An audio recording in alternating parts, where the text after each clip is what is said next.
Welcome to Wiki General. In this tutorial we will show you how to mute story on Instagram. Before starting a video, if you are the new user on our channel, please subscribe to our channel. So without wasting a time, let's go toward the video.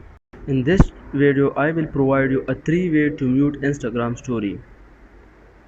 If I want to hold a story from this account, hold on this account and you will show the option mute at the bottom. Click on it and the next step you see the mute story and mute story and post on. So you have to click on the mute stories.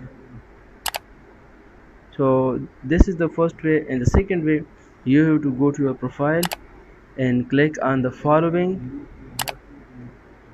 So search for the friend of which you want to mute a story.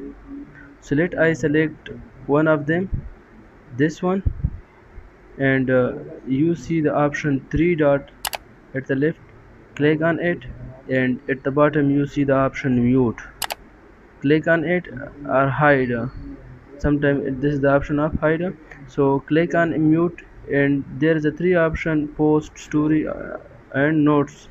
So I select only the stories. So from this account the only stories will be muted from me. And let's go toward the third way, and let I select this account which you see on the profile, the first one, and click on the 3 dot and you see the option hide. Click on it. Once you click on it, all the post and story will be hide from you from this account. If this video is informative for you, please like the video and subscribe to our channel. If you have any problem related to Instagram story, we have a complete playlist on it and the link is in description. Thanks for watching.